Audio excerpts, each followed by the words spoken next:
Welcome to Talking Shit, the podcast where we get real about the unfiltered truths women face in the quest for perfection. I'm Jana, your host, a dietitian and fellow woman navigating the pressure to have it all together, the perfect body, career, relationships, and making it all look effortless. Who set that standard anyway? Here, we're calling out the diet fads, hustle culture, beauty standards, and everything else that keeps us feeling stuck. But we're not just venting, we're diving into how to break free and rewrite the rules on your terms. So, grab a coffee or a glass of wine and let's talk some shit. Together, we'll uncover how to live a life that's unapologetically yours. This is Talking Shit. Let's dive in. Hey, friend, quick question before we dive into today's episode. Does dinner stress you out more than it should? Because if you're like most women I talk to, figuring out what to make every single night feels like another full-time job. So if you're tired of the daily what's for dinner stress, I've got something just for you.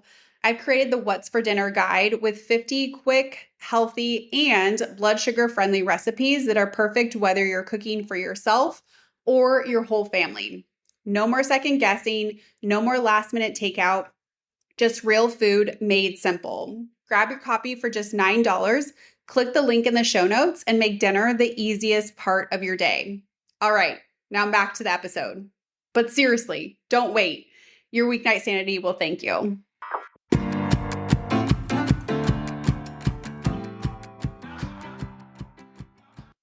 right, everyone, welcome back to the Talking Shit podcast. I am very excited for today's conversation because I think a lot of women are really going to enjoy this conversation with Jennifer today. She is not only a registered dietitian, but she's also a licensed therapist. And we are going to talk about perimenopause and menopause and midlife. So I know that this is a very hot topic right now, and we're really going to dive in and hopefully be able to support you in maybe a little bit of different lens so that you can really feel good, healthy, confident, strong, no matter what your age. So Jennifer, thank you so much for being willing to share your expertise here today. Yeah, absolutely. I'm really excited. I love talking about all things midlife and perimenopause and menopause. So I'm really excited to be here. So thanks for having me on. You're welcome. So how did you get into this space then? So registered dietitian and licensed therapist, that is kind of like a unicorn, I feel like. So Yeah, what did that all come about? I've been called a unicorn more times than not for about 30 years now. It's amazing that I've been doing this for so long. But when I first became a dietitian, I wasn't quite sure what I wanted to do and kind of what my path was gonna lead to. And so I was talking to another therapist actually, and we were talking about working with eating disorder clients. And I thought, that is such an important niche. It's an important place to be, and an important population to work with. And so I really wanted to go into that specific kind of practice and working with eating disorder clients. And quickly, once I got my master's in guidance and counseling and became a therapist, I started working with some clients with eating disorders and realized that really when we're talking about nutrition, there's a lot of disordered eating. And so it became this thing where, yes, I have my therapy degree, but I also can bring that into all nutrition education because there's a lot of misinformation and a lot of kind of emotional pieces that we go through no matter what our age is. And so I really started to kind of beef up what I was talking about in my counseling sessions with my nutrition clients and realized that I can still see eating disorder clients, but I can use the therapy piece for many of them. And then we fast forward to now I'm 54 in menopause, and oh my goodness, the emotional and the mental health piece of midlife. So it's really served me well in my private practice and in helping women in menopause. It's life-changing, really, when we start to think about all of the emotional and mental impact of this time of life. So it's been a fun journey. Yeah. Can we dive into that piece a little bit more as it relates to that mental, emotional, spiritual, physical component? What do Mhm. we really start seeing through menopause, or I should say perimenopause into menopause? Yeah. I think the first thing that people start to experience is they don't even know when they're in perimenopause. We just start to sort of feel like we're a little crazy, right? Because moods are kind of off the wall. I always said, like, I don't even want to be in a room by myself, like with myself, because it was just like, I don't know who I am. I don't know what I'm going through. And so you feel crazy, you feel kind of off the rails, you feel like you just want to like yell at somebody at the same time you want to cry. It's this really bizarre emotional roller coaster that we're on. And it's always interesting because people are like, you know, why don't you communicate more? Why aren't you talking to other people about how you're feeling? And it's like, because I don't even know how I'm feeling. Just a lot of times I talk to women and they're like, I can't describe the changes that my body is going through, and I haven't changed anything that they can see. It's they're not eating a whole lot different. They're not exercising differently. Jobs haven't changed, and yet just emotionally and mentally, they're just feeling under this kind of attack. And when it starts in perimenopause and progresses into menopause, there's so many changes that they're experiencing and that I've experienced, being in it, um, that it's really indescribable some days. And so at the same time that we're supposed to be prioritizing ourselves and taking better care of ourselves, we can't remember where we put our car keys some days, and so it's the brain fog and the hot flashes and the over 100 different symptoms that we can be experiencing at this time of life. It gets very overwhelming very quickly. And so I see a lot of women experiencing more anxiety, more depression, more stress, more overwhelm. And hearing all of the experts talking about you have to do this, this, this, and this. And it's like, oh my gosh, I'm so tired. I can't even get out of bed in the morning. And now I have to do this laundry list of things to make sure that I'm, taking care of myself in the best way in menopause. So it's a very beautiful time of life. I really do think it's a great kind of reawakening of who we are and what we want to be doing, but it's also very exhausting. And so we have to find the balance between those two spaces for sure. Yeah. I love that you are highlighting this because I really want to be able to honor the I don't know what I need or I don't even know how I'm feeling. Because I've Yes. had so many women, when you ask them, well, what do you need right now? So many of them share with me, I have no clue. And then they almost like beat themselves up for not knowing. And Mm-hmm. very like negative self-talk that starts spiraling, and then that creates more overwhelm. It creates more anxiety of like, am I doing this right, or I'm not doing enough? And and we don't want that. We just want to create a space where we can just start talking about this, to say, okay, how can we be able to best support you, as we know that a lot of these changes are happening and each woman experiences it so differently as well. So that's also something that I really want to honor with our time today, is literally every single woman is experiencing it in a different way. Yeah, yeah, 100%. And you bring up a really good point. If we can't explain it ourselves, if we can't ask for what we need, there's zero chance we're going to be able to explain it to other people as far as how we're even physically feeling. Because is it menopause? Is it midlife? Is it perimenopause? Is it thyroid issues? Is it something else that's going on? So there's this kind of overreaching explanation for everything that, oh, that's just your hormones, or oh, you're just in menopause now, so things are different. And it's almost a dismissal instead of an understanding and wanting to kind of deep dive and really get to understand that person. Because as you said, everybody's different. And so everybody's story is different. And I love hearing women's stories of, because there's so much resilience, there's so much beauty, there's so much growth that can happen when we're allowed to expand on what's been going on and really authentically show up as ourselves and be able to share what's going on emotionally and mentally without that judgment and that fear of, are they going to think I'm crazy, or are they going to think that I'm doing something wrong, or I'm causing this myself, that this is my fault that I'm feeling this way. And I think that's we kind of have this I don't even know if it's a habit or a behavior that we learn, that we kind of always look inward as though it's something that we've done, instead of realizing that some of it's nature. We're losing hormones. We don't have the estrogen that we used to have, and estrogen is very protective in a lot of ways for our bodies. So as that's leaving the building, we have to kind of have a better understanding of what's going on and what we can do, how we can advocate for ourselves and actually help ourselves to move forward. But being able to reach out, that's a big part of that, right? Because we're so used to taking care of things. We're used to taking care of ourselves and our families and our friends and everybody else. And now it's like putting that hand out and saying, I really need you to kind of walk alongside with me, even though I don't know what's going on. Sometimes you just need somebody there that's willing to, kind of stay in the muck with you a little bit. So Definitely. And it can be so difficult to say, I need help. yeah, Um, and I always like to shift that to, well, how can we best support you? Right? Because you're still going to have to do the stuff. right, But how can we right, support you along the journey? And, before we started recording, Jennifer, you shared with me just a lot of things that are happening, even outside of like the nutrition space or the right. fitness space during this life phase from, kids that are now grown and going to college, or now parents that are needing caregiving. A lot of things are happening during this life phase. Can you tell me a little bit more about that, of how we can just really acknowledge that, or what someone may be experiencing even outside of their own body changes?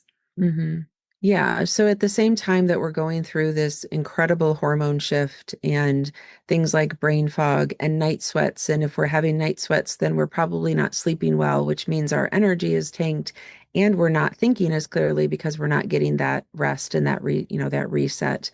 At that same time, there's big emotional changes that are happening, whether it is, taking care of aging parents and helping them, and kind of a little bit of a role reversal where we're taking care of them and maybe taking care of finances and that type of thing for them. And what that all means, right? So it's watching a loved one who's taken care of you for a very long time.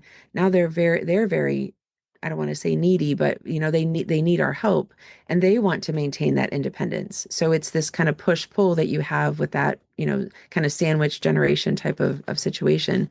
And then on the other side of that is with kids. We've taken care of our kids forever and ever, and now they're kind of leaving the nest. And what does that mean for us? And I'm not saying that, if you're a parent that your whole life is gone after your kids leave the nest, but you're defining yourself as a parent, as somebody who has dependents that are in your house that you're taking care of, and now they're finding their way and their path.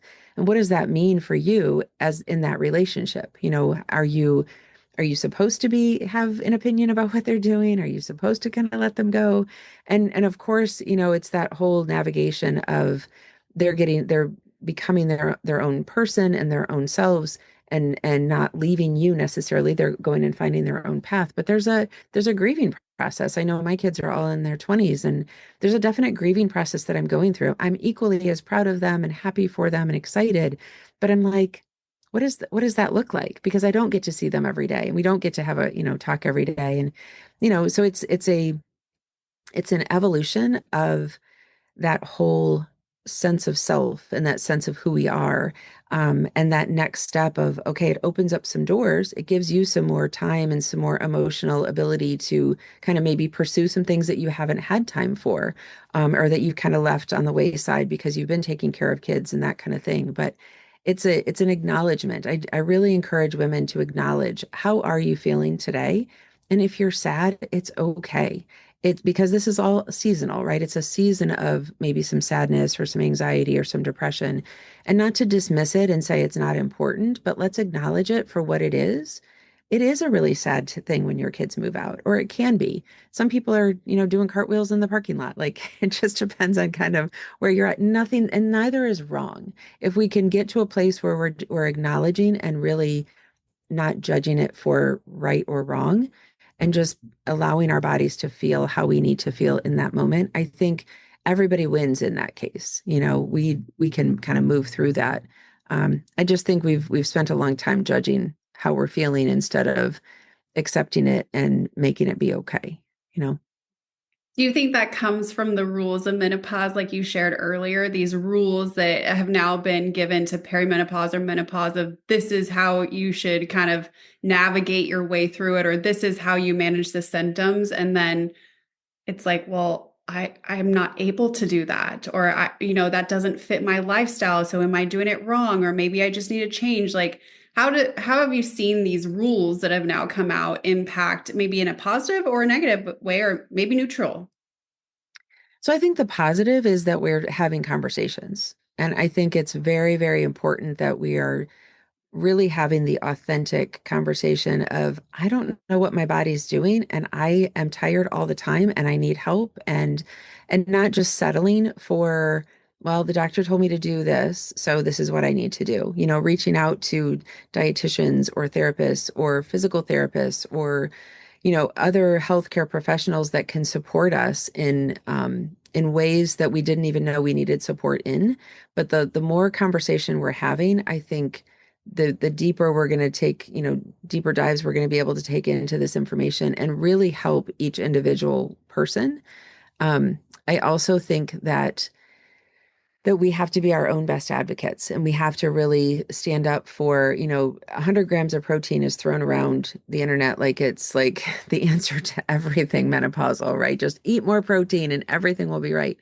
And I do believe that we need protein for muscle mass. We all know as dietitians, like we know we need to support our bodies and nourish our bodies and that kind of thing. But eating 100 grams of protein is not going to make your hot flashes go away, it's not going to make your relationship with your spouse better. Like it's, so there's so many layers of all of that. And so we can have guidelines, we can have, suggestions. But then I think we need to then check in with ourselves and with the people that are helping us or the people that we're helping and see, is that working? Are you getting results from that? And if not, then we need to be able to tweak that. But anytime we throw blanket statements on you have to do this or you should do that, especially for women, it brings us back to that, oh my gosh, I'm doing this wrong. Oh my gosh, it's my fault. And I just am kind of, as a 54-year-old woman, I'm sort of over that. And I would love for that conversation to stop and to be, how is that making you feel? How does that feel in your body to be doing that? Do we need to change that to something different? And having it be a conversation and not a tutorial on, social media is really good at tutorials of you have to do this, this, and this. And I think it can be helpful and harmful depending on the situation for sure. Yeah, that's always something when I'm having a conversation with an individual, particularly women, because I think this comes up more in conversation. When I start hearing them say, I should be doing this or I should be doing that, it's always like my red flags are going up and saying, can we get curious about that? Like, who says you should be doing that? Right, Right? Because right, you don't have to do anything, right? Like it's your health and you really can decide what works best for you. But that's also where the awareness and the curiosity comes from of looking at your own body, not your best friends, not your sisters, not your next door neighbors, right? Like just because it's working for them does not mean that it's going to work for you. And right. again, we just want to honor each person's journey because it's always so different.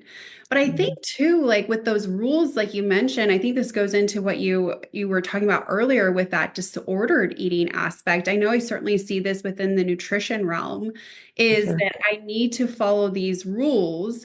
And if I follow these rules, then everything else in my life will be fixed, particularly as it relates to what's on someone's plate. And now, certainly, like, I mean, we're both registered dietitians. We want to support having a healthy diet and a healthy weight as much as possible. But I think you and I both know that all of your problems are not going to be fixed with the perfect plate. Right. So you could Yeah. be following all the nutrition rules and you could still be like, you could still feel like everything is off. And that's Hmm. where we really want to go into those other areas, like you mentioned, bringing in a therapist, bringing in a PT, maybe bringing in a movement coach, like looking at those different areas of an individual's well being, not just what's on the plate. Now, certainly that is something that we want to really support in a healthy fashion, not in that disordered fashion. But there's going to be more to it than the 100 grams of protein. Right. Right. Absolutely. Yeah. And I think, the more we can allow ourselves as if we're the ones who are seeking the help or if we're the helpers, allowing for that person to really dig into what is it that's going on with them. Like, how are they feeling with certain, balanced plate methods or certain meals that they're eating? Or, a lot of women that I talk to are saying, I don't want to cook anymore. I've cooked for years. I don't want to do that. And so if I, said to them, well, you have to in order to eat healthy, some of them would do it because I said so, and we go back to the shoulds, right? And somebody described it once as shoulding all over yourself. And I was like, no, that just sticks with me. Whenever somebody says the word should, I'm like, are you shoulding on yourself? Like, that's not okay. So, it's important that we're acknowledging the nourishment piece. But if we're asking somebody to go from 0 to 60 overnight, it's so much stress and so much overwhelm for them that they're never going to actually be able to achieve that. I can't achieve that. And so if I can't go, if I can't make that behavior change of something that I've done for the last 30 years, I'm not going to be able to change it overnight either. So it's being realistic and being open to how to best, help people, and how to best help ourselves too. And if something women are so good at intuition and they're so good at connection when we allow ourselves to be, right? So when we take away the rules and we take away the guidelines and we're like, what does my gut tell me? We know whether or not the person who we're talking to is actually listening, if they're actually hearing us, if they're actually seeing us. And so when we can really trust that intuition, and that's a lot of times when I'm talking to clients, they're like, I really could use a therapist and a dietitian. And I'm like, that's kind of what I am. So they're like, I knew this was different than what, the conversation we were having before. But I think the difference is getting back to sort of that disordered eating piece is helping them to see that there's an emotional component to food. I always say that food is one of the most vulnerable conversations we can have with people because you're breaking tradition, you're breaking behaviors, you're breaking kind of the comfort of, years of habits that they've established. And just knowing that there's some security and safety in being able to make a decision about what food is on your plate, right? There's a freedom in that when everybody else is telling you you need to do something else, you get to decide what's on that plate. And it doesn't talk back, which is really, really cool, depending on the stress of the day. But that all ties into that disordered eating piece because we can use food as that crutch or as that comfort. And when we overuse it, of course, then we're doing, more of the binge eating and that type of a thing. Or we can feel like we're somehow doing something wrong and we have to restrict because we can have the 100 grams of protein, but don't touch the carbs because the carbs are bad for you. All of those kind of rules can play into it too. And then all of a sudden now we're over restricting and we're eating 500 calories a day. And, we're not nourishing our bodies in the most appropriate way or the best way for ourselves. So I'm there's a seeing, lot. yeah, I'm seeing a really big uptick in the restrict binge cycle. Hmm. Um, I think across the board, but getting into that disordered eating aspect, because I think a lot of people aren't aware of what that actually is because a lot of diet culture is actually very disordered eating. It's Yes. there's a big difference between nutrition science and a diet, right? Big Right. difference. And being Right. able learn what does balance and satisfaction and nourishment and fueling your body look like without this idea of restriction, of course, unless there's an intolerance or an allergy to a Sure. certain food. But I'm seeing Hmm. a lot of women with more fasting in the name of health, but going very long time without food and then binging, or in those very restrictive diets, anywhere between 800 to 1200 calories, only being able to do that for so long. And then they feel very out of control with food, or some stressor in life happens and they just say, F it, I don't care anymore. It doesn't matter. And Right. then, hello, binge. Right. Uh, and that you're saying, though, is emotional eating. Right. Right. Yeah. There's a lot of people, a lot of reasons that we eat that have nothing to do with actual nutrition or hunger, right? There's a lot of emotion behind that. And there can also be, when we're talking about restriction, that emotion of judgment and, feeling like that blame and that guilt and that shame and all of those kinds of things that can lead to more of that restrictive type of eating habit. And the denial of that it's an actual eating disorder, but it really is. I mean, we're kind of promoting that in the sense of, well, make sure that you don't do this and you only eat these things. And so in the process of all of that, sometimes that disordered eating just feels like the only path, the only thing that they can choose because I'm being told I'm not allowed to do all of these other things. So now, restriction is the only way that I'm going to be able to lose weight or decrease the belly fat or decrease those hot flashes or whatever the case might be. Restriction is the only path that feels doable for people, Yeah. unfortunately. So, how do you then start to support someone without the lens of that restriction or deprivation, but still? Weight loss isn't a bad thing. It's all about how we go about it and how we're really truly nourishing and fueling our body to be able to do all that it needs to do every single day. So, what does that conversation look like for the woman that's tuning in? She's like, yep, I'm in perimenopause, or yep, I'm in menopause, but I feel so gross or disgusted with my body because of all the changes. How do you start to support them to make shifts that are beneficial for them? So a couple of different ways, acknowledging the fact that menopause, perimenopause, postmenopause, that it's all normal, that it's all a part of the experience of being a woman, right? We're all going to go through it in some way, shape, or form. And some people will breeze through all of it and there won't be, they'll have a little bit of a hot flash they're done. And although you're always in postmenopause, so it's never really truly done. And some will just feel like they're sweating for, decades, and everything in between. And so normalizing that whatever their body is experiencing is okay. And it's not wrong. It's not bad. They're not doing anything wrong. It is a natural process. When I say that, though, that doesn't mean that we just suffer through it. So, unfortunately, there's a lot of social media information out there. And there's, I think, a kind of an undertone of, well, it's just natural. Like, why don't you just get over yourselves? Because it's menopause. Like, you'll get through it and you'll be fine. Usually that's for men, but and so we do get through it, quote unquote, but you're also it's how do we get on the other side of some of that too? How do we work through it in a way that makes the most sense for us instead of just suffering through it? There are alternatives, different medications and things that we can use or supplements or whatever, and it's opening up the conversation of what do you want out of your health right now and starting there instead of here's the amount of fiber that you need and here's the amount of protein that you need, and like try that, try tracking your calories and giving them more to do. It's more, let's open up that space for how are you feeling, how is your body feeling, how are you feeling, using words like disgusting and overwhelmed and that kind of thing. I think it's important to be able to verbalize that because they're not supposed to feel that way, right? We're not supposed to be the ones who need taken care of. So if I'm telling you that I feel disgusting and you're like, well, I mean, I can see why, like they're expecting judgment, right? We're expecting to be judged. We're expecting to be told that we're doing it wrong. We're expecting it to be our fault.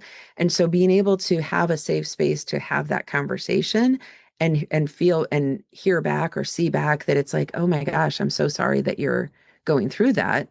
Um, and feeling supported and not judged is, I think, a huge step in the right direction to being able to talk about, how they're really feeling and what's going on.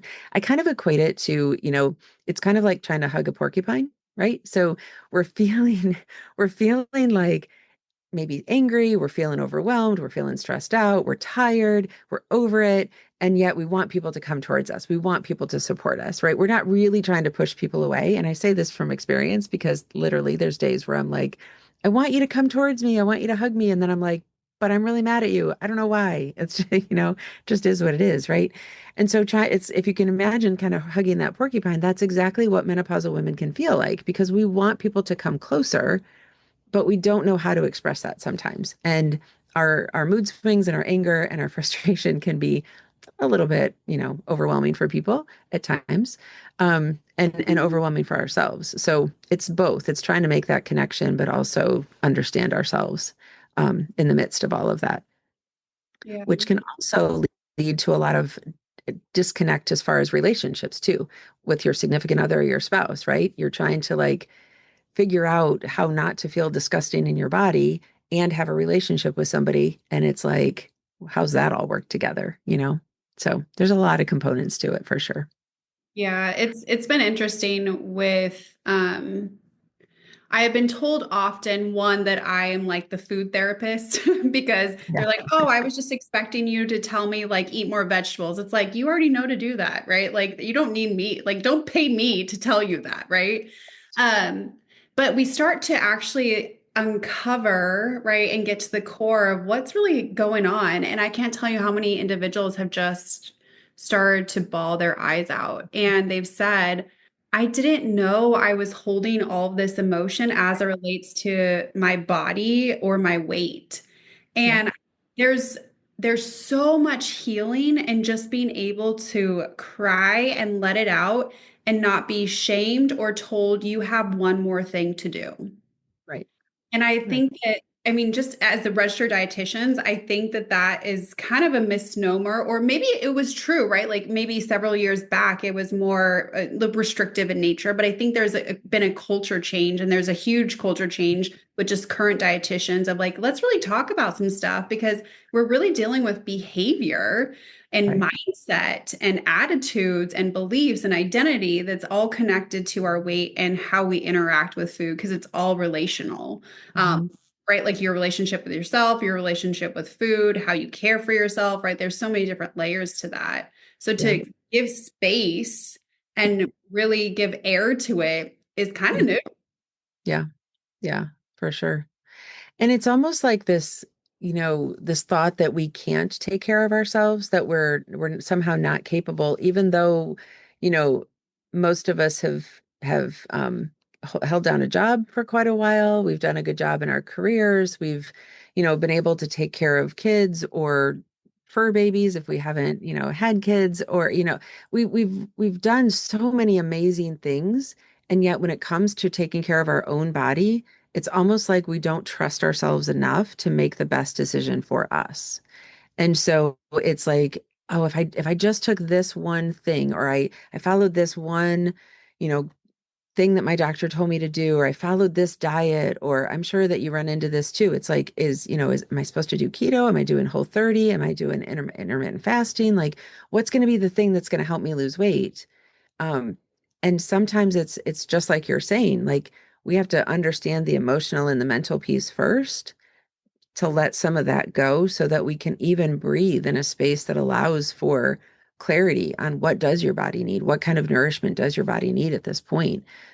Because it's not about counting and weighing and measuring and all of those things. It's more that introspection, and that can be scary for people too. I mean, food is very vulnerable, but so is opening up those floodgates of I have to actually look at that emotional piece. And many women have kept that hidden for a very long time because it's a scary place to be and a scary thing to talk about. Yeah. Well, and it's interesting too, because so often I think we want to go into like the fix it aspect of like and the do aspect to just Hmm. change it because it is really uncomfortable for most individuals.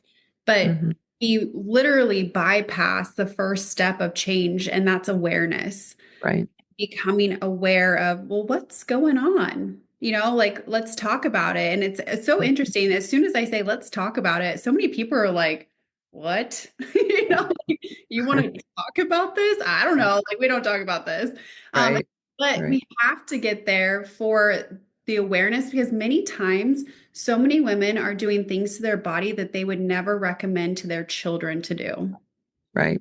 Like they would Yeah. never tell their child to fast all day or whatever it is, but they're attempting to do it for themselves. And so we just want to be aware of where is that disconnect. For And do you feel like that's supportive of your needs, or do you feel like that's not supportive? And it can be very interesting to hear the answers of like, well, yeah, it doesn't work for me, but sure. you know, someone Hmm. told me so. Yeah. And we're so, I agree with you that weight loss is not a bad goal to have.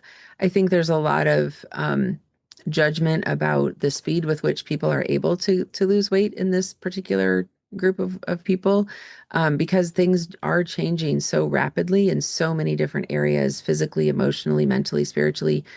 And so, the expectation is that we change a few things and then the scale changes and we're good, right? Because that's supposedly what's happened before.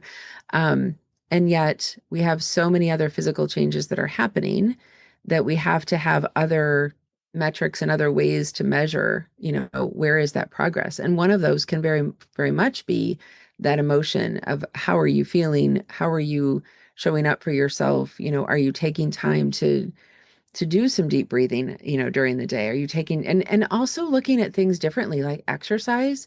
We push and push and push, and we have to be able to lift a certain amount of weight and do all of these kinds of things. And it's like, maybe your body just needs to stretch today, and that's the best thing you can do to support your metabolism and your digestion and your immune system and all the things, instead of always feeling like you have to push so hard and almost beat ourselves into submission of, making those healthy changes. And I think to your point, you give people that space and that grace to be able to do that. And they're just like, I've never done this before. Like, I don't know what this is like, and I'm not even sure what I'm supposed to do with this. Um, so it's very, I love the awareness. I love helping people see the awareness of, what's possible instead of always beating themselves up. Yeah. And I always like to connect this too, because a lot of people will be like, just tell me what to do. Right. Right. Like, I don't like, I just need to know what to do. And I'm like, I totally get that. But you have been told what to do your entire life. And how's it working for you? Like Right. usually most people, that little rebel comes out. It's like, screw you. I'm not following what you're going to tell me what to do. Right. Like it's just like little kids. And so Right. that's where we want to elicit it. But the real reason we do that is because that's where the self-trust comes in. That's where the confidence comes in, is now you can trust your own actions and your body. Right. And also, you feel confident because likely you've consistently practiced something that you know you're going to do it. And those feelings and those emotions, and knowing that you can trust yourself, makes a world of difference when it comes to the health space, because now you can truly navigate it because you are in the driver's seat versus if we're telling you what to do, we're the drivers, you're the Right. passenger. Like, I don't know, like, are we going to the right destination? Hmm. You have to tell us. This is where patient-led care comes in, is you Yeah. are leading your care and we are helping you navigate that. And so there's that ownership piece too. Hmm. Hmm. Which 100% of the time will lead to more sustainable results for people, right? Because they have ownership in that and they know that it's something that they actually want. I mean, if we're setting up all the goals and we're telling them what they need to do, there's no buy-in to that. And so I 100% agree that it has to be that's where that intuition comes in. It's relearning. It's being aware of their own bodies and then relearning how to trust themselves in the process of everything else going on. And I would encourage everybody listening, like think about, 3 to 5 things that you've done over your life. And your immediate reaction might be, I haven't done anything significant, or I haven't done anything that I've stuck with. I don't, I don't stick with anything. But really give it some time, maybe over the next few days. Just think about 3 to 5 things that you've done that have made a huge difference in your life or somebody else's life. I mean, there's so much richness to each person's story, and when we slow down enough to really recognize it, then we can start to rebuild the intuition and the trust in ourselves. If we're just told that, you should trust yourself because you're smart. Once we can actually see evidence of that in our own lives, and I would bet lots of money that everybody on this call has those things. It just might take a little bit to kind of remember. But once we can start to build on that, then we can start to build that self trust and we can know what the best thing is for our body, regardless of estrogen going away and hot flashes happening. Yeah. Well, and that goes into what you said, then you can really be your own advocate. Like when you know, then you can say, okay, well, I need to maybe have this conversation, or maybe I need to change doctors because I'm really not getting the care that I'm Right. looking for. Maybe I do need to pull in another individual of the care team, right? So that's where you are leading the charge really for your own health and your own life.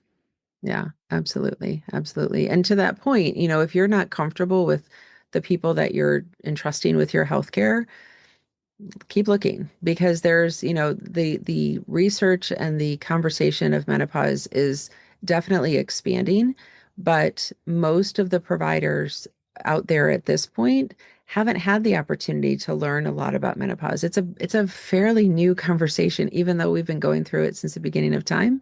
It's still a fairly new conversation. So there's a lot of layers to it. And there's a lot of research coming out. There's a lot, I feel like we're doing better, but we used to be just considered little men. And so we were doing, the research based on as though we were men going through all of these changes, and which is very interesting because how would that ever be possible? But so we have to understand that providers are doing the best that they can, but they don't have the background in understanding menopause and midlife to the depth that we need to yet. We're getting there. And so part of being in this healthcare space is how can we keep asking the right questions as the patient to get the care that we deserve, right? Because we all deserve to feel our best. And so if we're continuing to push the envelope a little bit and ask the questions of, but I'm still not feeling okay, what else do I need to do? And continuing to, look for that support, I think that's really, really key and really vital to all of this. Yeah. Jennifer, I love this conversation, and it's such a different lens than Mhm. I think most individuals are expecting, especially from two dietitians, maybe. Um, Right. of Yeah. like really talking about, but what's at the core of this? Because Right. we want to support that, not just put another Band-Aid over it and then it just comes back in a couple of months. Mhm. And oftentimes it is a little bit slower, but long term it's not, right? Like we're actually pacing sometimes faster or at the same. Who knows? Because the pace is really irrelevant, actually. But is there anything else that you would tell an individual that's listening as far as like how to start or what to like lean into, or maybe even questions that they can ask themselves as they're transitioning during this time of life? Yeah, there's a lot, but I'll try and be concise. I think that one of the first steps is make a list of the questions that you have, and what are some things that you're curious about, and then really trying to find the best fit for getting answers to those initial questions, because once those questions are answered, you're going to have more and you're going to have more, and that's okay. You don't have to have all of the answers, right in the beginning, but if you're going to your, you know, provider and you're not getting the conversation going that you want to continue to have or to start, then I again would reach out to, other providers, whether that's more of a naturopath or maybe it's reaching out to a dietitian or a physical therapist or somebody, depending on what those questions are. What are some symptoms that you're having that you want to resolve? And then that will lead you to other people that can support you, because most likely the people that are in the menopause space that you're going to reach out to will probably have other referrals for other people that will support you in that space as well. Um, and I really firmly believe that really starting to trust when your gut is telling you that something isn't right, when you're not feeling right, when you're not getting the support that you need, continue to ask the questions, continue to look, because the answers are out there.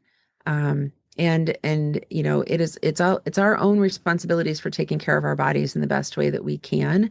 But you're not crazy and you're not doing anything wrong. And I really want women to feel supported and that they're worth the time and the effort that it takes to feel their best, because you definitely are. I love that. That you are worth the time and the effort to feel your best. Gosh, like I got goosebumps on that one. I'm known to get goosebumps on things, it just is opening that space and again giving you permission to have that time to see what's best for you.